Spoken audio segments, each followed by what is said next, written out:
So, Kevin, what was it like working with Malin? It seemed like you two had a good chemistry. I got to see a screener of the movie. What was it like working with her and getting to know her?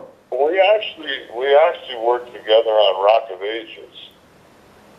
She was a reporter for Rolling Stone in the movie, and I was one of Tom Cruise's bodyguards. So all of her scenes were with Tom and with us, and pretty much vice versa. So, and there was a lot of sitting around time, so we spent a lot of time sitting in chairs talking. And, I think that may be one of the reasons why I was casted, because we did get along well. It was definitely an ease. I can't say that you become friends on sets, and she's definitely somebody I consider, a friend on set. I mean, we don't stay in touch outside of the industry, but when we're on set, we're definitely, there's definitely a connection. And knowing her then, was she familiar? Was she very into pro wrestling and or MMA?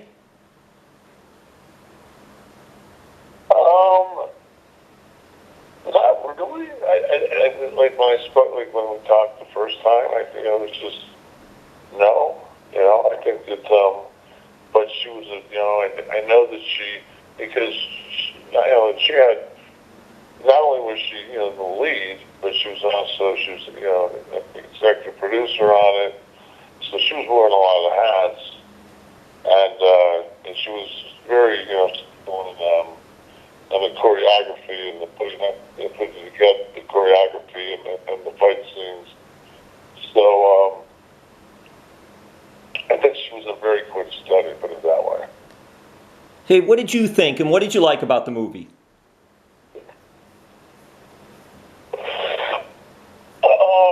I think it was very empowering, especially from a female perspective.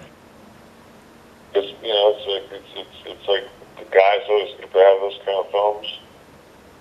I think that the cast is amazing. I think that the array of characters that come out are very diverse. I think they all kind of, there's of course several that stand out, but then for me it's just, as weird as it sounds, like, I've always been a fan of Alec Baldwin's work, but during this the COVID, I followed him on Instagram and found myself, listening to him talk about when he lived in LA and he would, run out of his, run into a 3 o'clock meeting, and it was, there'd be some classical song on this radio station, and he'd break the time down and get out after the audition and ask who it was and find out. And, it was just like every day, like I kind of did my COVID 10 minutes with him and got to really appreciate him, like his mind. And it's very cerebral, very, and for him to sit and watch how far he can take it the other way is, it's actually pretty amazing. He can cut loose and be a completely, different character. And I was fortunate enough to work with him on Rock of Ages. It's so interesting because you've had such a successful pro wrestling career, but you've also had a cool movie career as well. Some of the movies you've been in, some of the actors you've worked with. When you're going back in the day, you're playing basketball in college, then down the road you get into pro wrestling.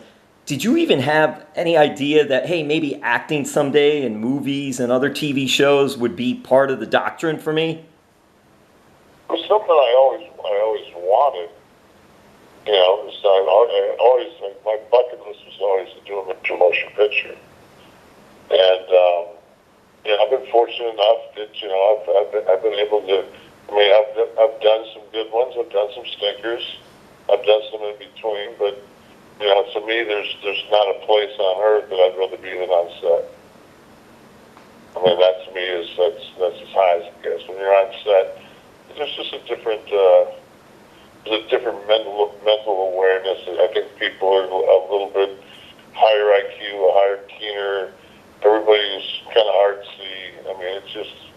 It's a nice environment. to be in. And it's always nice to escape, even if it's for 3 or 4 days, which I shot, I think, 4 days down in Puerto Rico on this. And it was, it's just each one of those experiences are golden because they're so few and far between. In working with Chick Fight, and there's a lot of action, the Fight Club scenes and what goes down there. I'm just curious, with your athletic background, I know I've read they had stunt people working with the various actors and doing those roles and those things. Did you get involved in any of that process? Because you do have somewhat of a physical sport background. If you asked me if I had any input? Yes. No, absolutely not. I've done my time. Well, no, I knew like not in the scene itself, but I didn't know if you were like behind the scenes in that regard doing something. I know Chavo Guerrero Jr. does a lot of stuff behind the scenes in that realm, working with fighters and all. But no, that wasn't something you were in this movie doing. Chavo's more of a classical luchador, like a wrestler. More of a chain wrestler. But my character has always been more of a brawler. So, like, when it came to the Punisher, yes. Like, I laid that out because that was a big, giant Russian. But these were females, and there was a lot of athleticism. And I saw the fight choreographer working with 2 girls in the gym at the Hampton Inn, just walking through stuff. And I just, not to eavesdrop or to, I just paid attention to what and I was just like, she's spot on. Like, she's got this. And then to talk to Malin, but what she was doing, I knew that she was being told the proper stuff. Plus, you never want to go into any place and step on anybody's toes. And they didn't hire me, they didn't hire me to be a stunt coordinator, they didn't hire me to be a fight coordinator, they hired me to be head, her father, and that's what I went down to do. Yeah, and it really came off really good and very funny and a little bit different. Although in The Longest Yard, you sort of had a nice quality about you in that movie as well.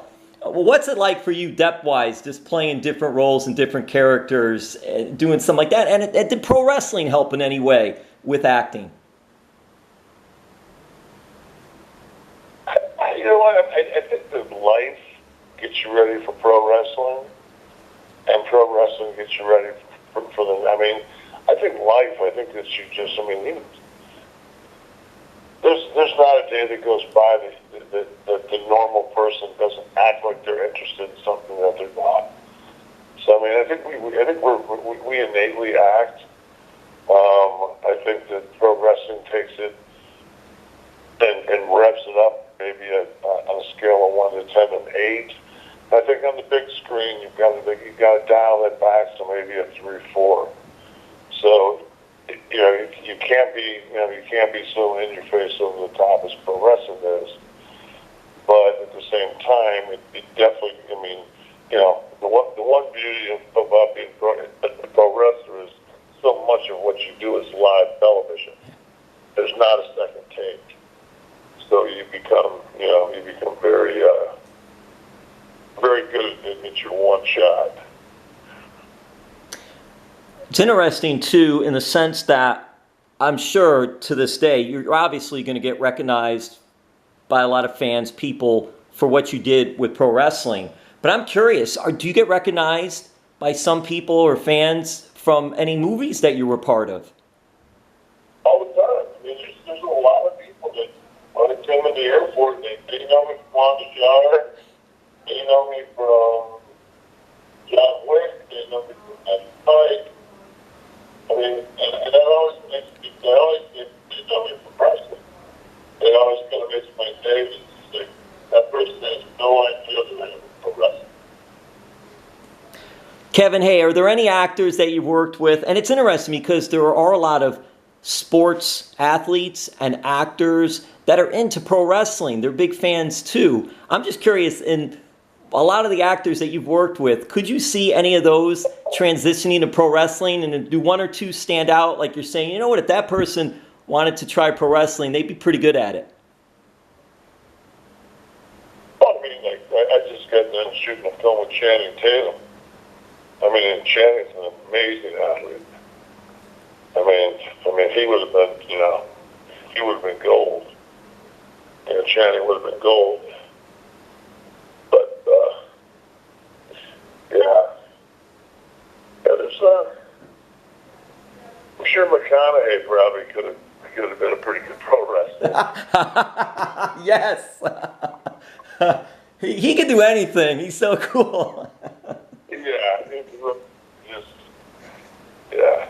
I'm a fan. Big fan too. My gosh. And I would say even Alec Baldwin as a pro wrestling manager would be gold. He's good in everything.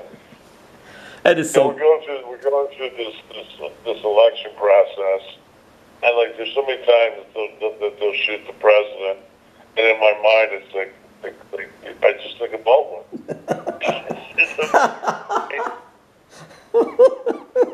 He's just got it down so good. I mean, oh man. All right, one or two more questions. We'll get you out of here. Thank you so much for the time.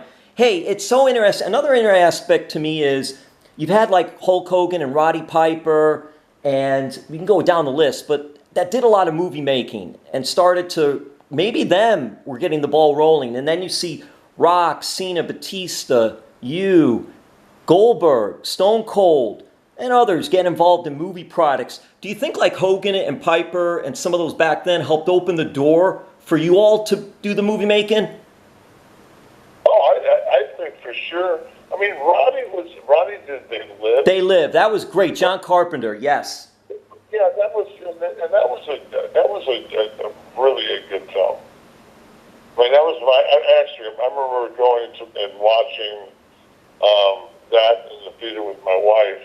I remember like the fight scene in the alley, which is like 5 minutes of that thing, And but I think that the one that sticks out the most is without a doubt Hulk in the Rocky.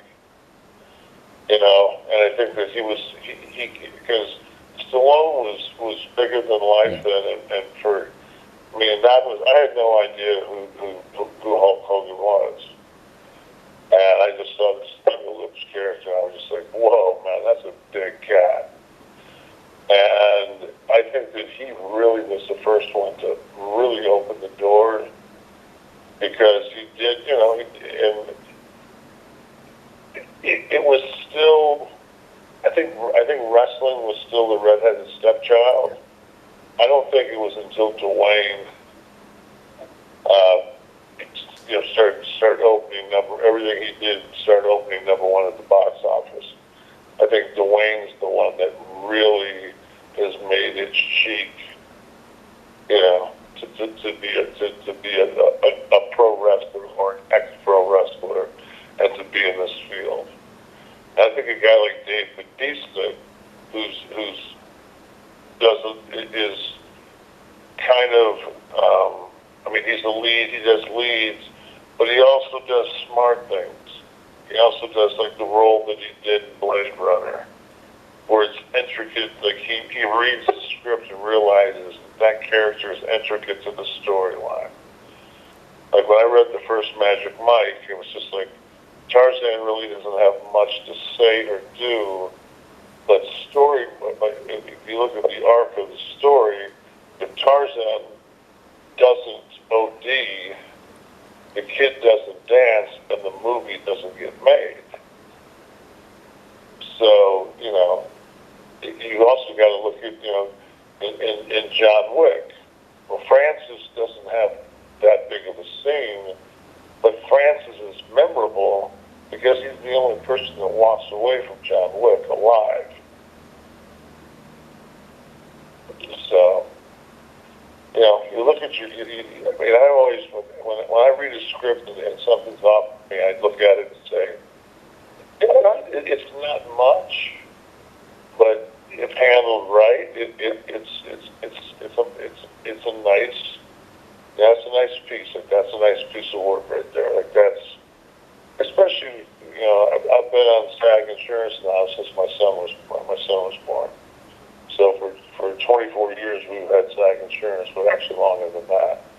So it's just like I've always said private really good health insurance through SAG, and I mean, it's nice to be a part of a union. I'm a Detroit kid by heart, so I'm a union guy, and I like being a part of the union. And even though they kind of hosed us with our health care this year over the pandemic, but they did what we had to do. And some of us were fortunate enough to get some work at the end of the year and requalify. But yeah, I really enjoy the whole process of film. That's awesome. All right, guys, we're- And thank you so much, Kevin, for all the time. I appreciate it. Chick Fight will be available in theaters, digitally, and on demand beginning November 13th. Thank you, Kevin Nash. Thank you, my man.